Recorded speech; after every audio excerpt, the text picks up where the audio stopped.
En el día de hoy, amigo oyente, llegamos al capítulo 18 de Jeremías. Tal vez usted podría reconocer este capítulo como un capítulo que nos habla de la visita que Jeremías hizo a la casa del alfarero. Jeremías comenzó un método que Ezequiel desarrolló y perfeccionó, y era el de representar personalmente las parábolas que él decía. Él hizo eso, en realidad los dos hicieron eso para llamar la atención de la gente. Era algo difícil lograr la atención de esta gente que estaba endurecida por el pecado, gente muy sofisticada, que había ahora rechazado a Dios, y entonces era difícil lograr su atención. Y es difícil hoy también el hacer que muchas personas le escuchen a uno. Se cuenta que en una ocasión un campesino tenía un burrito para ayudarle en su trabajo diario. Un amigo quería viajar con él cierto día, y este amigo se subió al carretón, y el campesino, luego de haber preparado todo antes de salir, tomó un pedazo de madera y va donde está el burro y le da un golpe en la cabeza. Luego regresó a su carretón, se sentó y comenzó la marcha. El amigo que estaba sentado en el carretón estaba sorprendido completamente por lo que este hombre campesino había hecho en la forma tan deliberada y que simplemente sin ninguna razón le había dado en la cabeza a este pobre burro con un pedazo de madera. Y luego le dijo, «Oye, pero ese burro no hizo nada. ¿Por qué lo golpeaste de esa manera?» A lo cual el campesino respondió, «Bueno, hice eso para llamar su atención». Y amigo oyente, el Señor hay veces que usa métodos que nos parecerían extremos para lograr nuestra atención. El Señor Jesucristo utilizó parábolas, como usted bien recordará. Él utilizó ese método para poder alcanzar el corazón de la gente. Así es que aquí tenemos que el profeta Jeremías representa o actúa una parábola. Este hombre fue a la casa del alfarero. Y en los primeros 6 versículos, los versículos 1 al 6 de este capítulo 18 de Jeremías, leemos lo siguiente. Palabra de Jehová que vino a Jeremías diciendo, Levántate y vete a casa del alfarero, y allí te haré oír mis palabras. Y descendí a casa del alfarero, y he aquí que él trabajaba sobre la rueda. Y la vasija de barro que él hacía se echó a perder en su mano, y volvió y la hizo otra vasija, según le pareció mejor hacerla. Entonces vino a mí palabra de Jehová diciendo, ¿No podré yo hacer de vosotros como este alfarero, oh casa de Israel? Dice Jehová. He aquí que como el barro en la mano del alfarero, así sois vosotros en mi mano, oh casa de Israel. Esa es la visita que hizo Jeremías a la casa del alfarero, y de esto él hace una aplicación para la nación. De seguro que alguno de nosotros en alguna ocasión ha podido ver trabajar a un alfarero. Y si usted no lo ha hecho, amigo oyente, hasta ahora, pues debería hacerlo. Esto le dará a usted un cuadro muy nítido del mensaje que recibió Jeremías en aquel día. Quizá los alfareros del presente no trabajan como lo hacían en la época de Jeremías. En aquella época no había electricidad para hacer andar la rueda y tenían que hacerlo con el pie mientras que con las manos trabajaban el barro. Y por supuesto que la tarea principal era la del alfarero trabajando el barro con sus manos.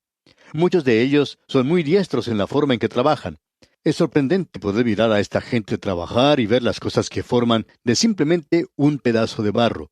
Ellos toman un pedazo de barro y en pocos momentos forman una vasija o una cosa de adorno muy hermosa. Ahora hay dos cosas que podemos destacar al observar trabajar a un alfarero.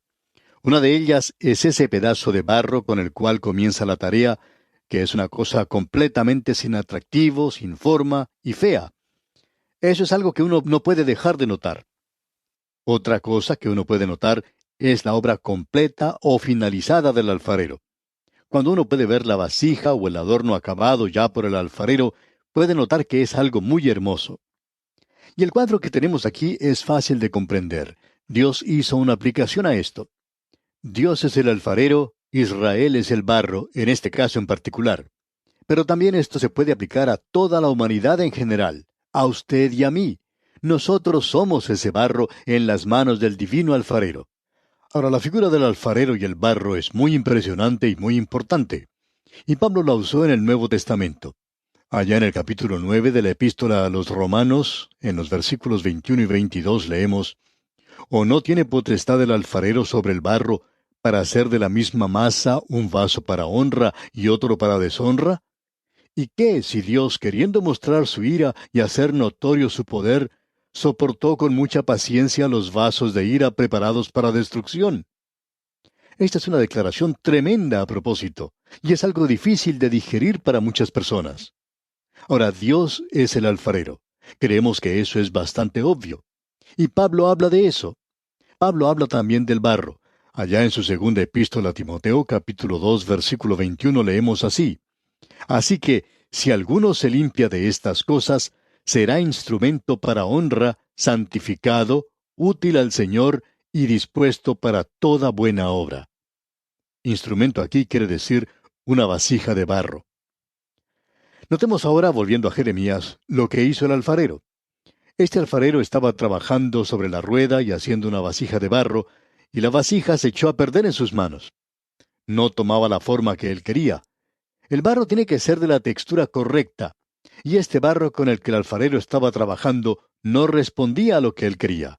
Quizá no era lo suficientemente blando como para trabajar. Entonces se echó a perder en su mano y él lo puso a un lado. Ahora, ¿qué fue lo que hizo?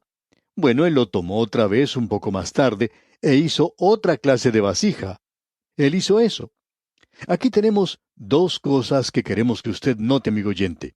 Una es el poder del alfarero y la personalidad del barro. Eso es algo interesante. Y luego vamos a ver todo lo opuesto a eso, la personalidad del alfarero y el poder del barro. Esto parecería una paradoja, pero observémoslo primero.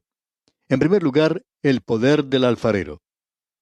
Dios, como un gigantesco alfarero, tomó el barro y formó al hombre, la parte física del hombre. En Génesis capítulo 2, versículo 7 leemos: Entonces Jehová Dios formó al hombre del polvo de la tierra, y sopló en su nariz aliento de vida, y fue el hombre un ser viviente. Dios fue el alfarero. Hay algo muy interesante en cuanto a este alfarero. Nadie puede detener a este alfarero. Nadie puede poner en duda su derecho. Nadie puede resistir su voluntad. Nadie le puede decir a él no. Nadie puede alterar sus planes. Nadie puede disputar o discutir con él. En cierta ocasión, un niño estaba jugando en el barro en una cañada de un pequeño río y estaba construyendo un hombre de barro. Él le hizo todo menos un brazo.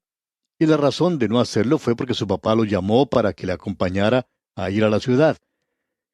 Así es que, cuando estaba en la ciudad, este muchachito estaba caminando y vio a un hombre a quien le faltaba un brazo, y lo seguía mirando fijamente, y finalmente se dirigió a él y le preguntó: ¿Por qué te fuiste antes de que concluyera mi tarea? Bueno, debemos decir que Dios sí completó su tarea con todos nosotros. En ningún otro lugar puede usted encontrar un cuadro más gráfico que aquí de la soberanía de Dios. Se dice mucho hoy en cuanto a los derechos del hombre, pero la gente se ha olvidado en cuanto a los derechos de Dios. Y Dios, amigo oyente, es soberano, y por cierto que Dios también tiene sus derechos, y Dios tiene una autoridad indiscutible. Además, posee una habilidad irresistible, ya que tiene una voluntad inexorable e inflexible para formar a los individuos y a las personas, a las naciones y también al mundo y al universo. Dios tiene el poder para llevar a cabo su voluntad en el día de hoy. Él no tiene que responder ante ninguna persona. Él no tiene un jefe. Él no está trabajando para un patrón. No tiene que estar mirando el reloj. Él no es responsable ante un directorio o una junta de diáconos. Él es soberano. Y Él es un dictador absoluto y soberano. Y usted y yo, amigo oyente, vivimos en un universo que está andando, que está marchando para agradarle a Él. Quizá a usted no le guste esto, pero así es. Cierto hombre que vivía al pie de una montaña decía: estas montañas que nos rodean son un poco deprimentes, me dan como una fobia y me hacen sentir como si estuviera encerrado o atrapado. Me gustaría correrlas un poco más allá. Y alguien que le escuchaba le preguntó: ¿y por qué no lo hace? Él miró a esta otra persona sorprendido y le dijo: bueno, yo no lo puedo hacer. La otra persona, que era un creyente, le preguntó: ¿sabe usted por qué están allí? Bueno, respondió, creo que es porque tuvo lugar un gran movimiento de la naturaleza en el pasado. Entonces el creyente le dijo: sí, yo creo que fue eso lo que sucedió, pero ¿Sabe usted por qué están allí ahora? No, en realidad no lo sé. Bueno, continuó el creyente, creo que se lo puedo decir. Están allí porque allí es donde Dios quiere que estén. Y amigo oyente, usted y yo estamos viviendo en un universo que está moviéndose, andando para Él, es para su gloria. La rebelión del hombre en el día de hoy es como una tempestad en un vaso de agua. Usted no puede sorprenderle a Él, tampoco le puede engañar. Usted no puede molestarle. Dios avanza triunfalmente en el día de hoy, en su propio carro. ¿Y quién le va a decir que no? ¿Quién va a decirle que está equivocado o que no lo está? Amigo oyente, Dios es soberano. Ese es el poder del alfarero. Ahora notemos la personalidad del barro. Alguien nos puede decir, bueno, eso es una metáfora mixta. El barro no tiene ninguna forma, no tiene vida, es una cosa completamente embarrada, es inepto, es inerte, no puede hacer nada. Y después de todo, la Escritura dice por parte del salmista David, en el Salmo 103, versículo 14, porque Él conoce nuestra condición, se acuerda de que somos polvo. Pero hay ocasiones cuando nos olvidamos de esto. Sin embargo, cuando el polvo se pega a sí mismo, se convierte en barro. Amigo oyente, no existe una habilidad intrínseca. Pablo deja esto bien en claro cuando él habla a los efesios. Él indicó esto cuando él les muestra que el hombre es un pecador. Y dice Pablo, y él os dio vida a vosotros cuando estabais muertos en vuestros delitos y pecados. Y también se nos dice allá en la epístola a los Romanos capítulo 5 versículo 8, mas Dios muestra su amor para con nosotros en que siendo aún pecadores, Cristo murió por nosotros. Amigo oyente, usted y yo necesitamos reconocer hoy que nuestro Dios es un Dios soberano y que nosotros somos nada más que barro.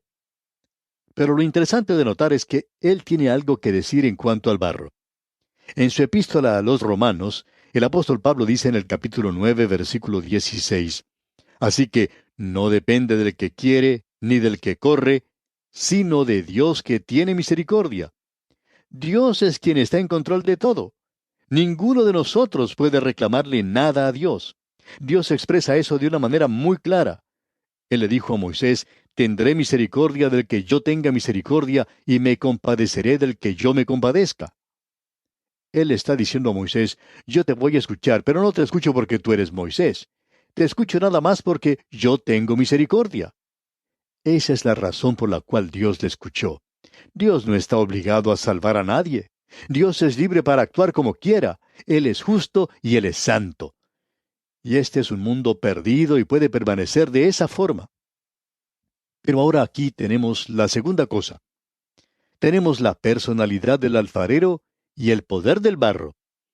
Veamos lo que dice este pasaje de las Escrituras que estamos considerando aquí en Jeremías.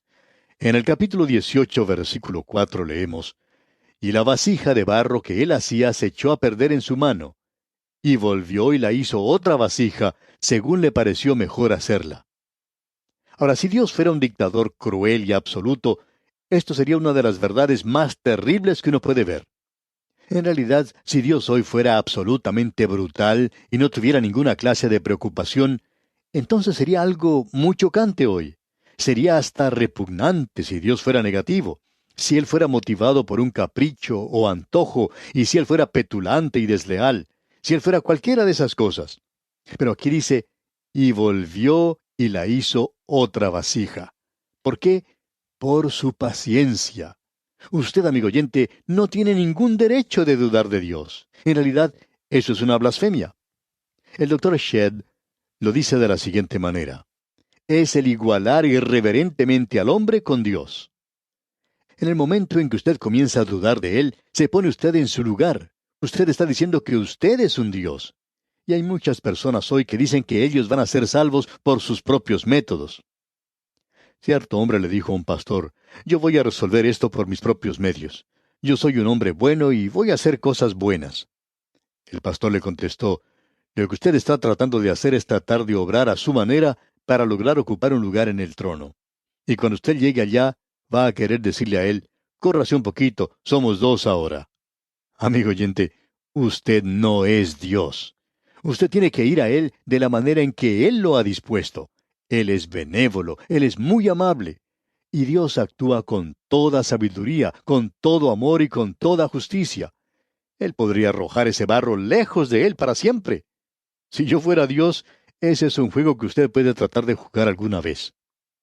Hace algunos años hubo una representación teatral llamada Verdes Pastos, y allí había un hombre que representaba a Dios.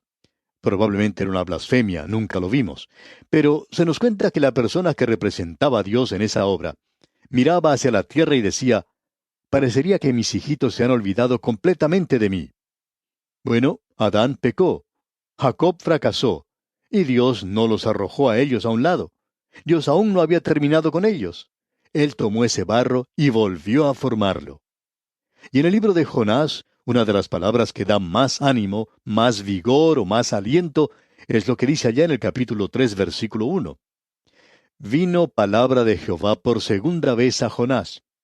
Jonás había fracasado la primera vez.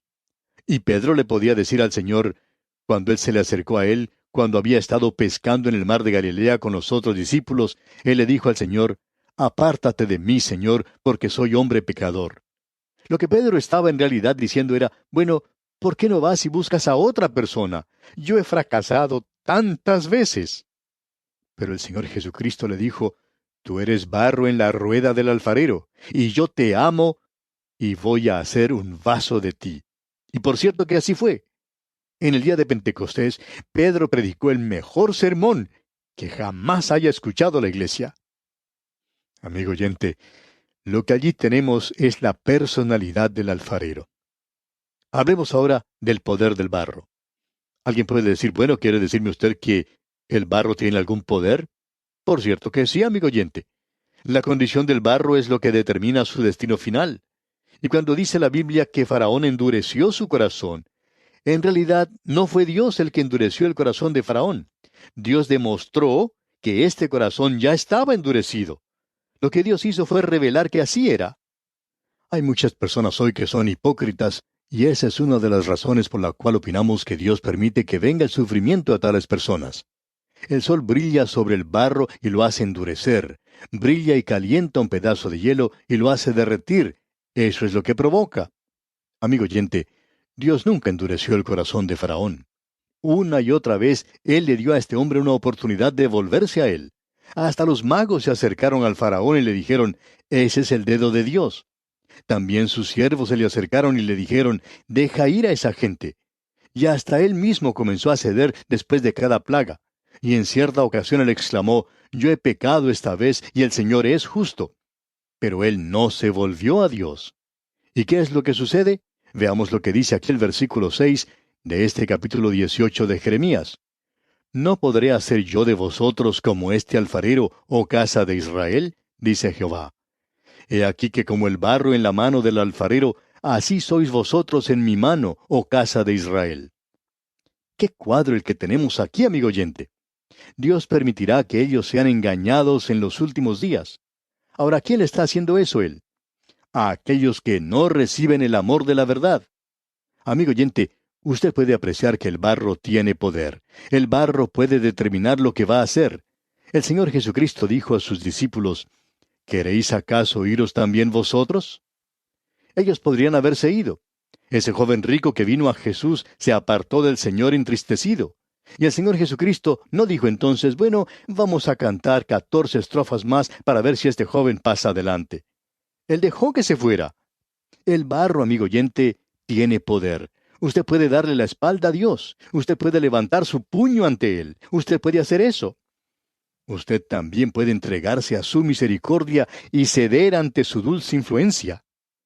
Esa es la lección que sacó de aquí Jeremías, y él lo presentó aquí a su pueblo, y ellos lo rechazaron.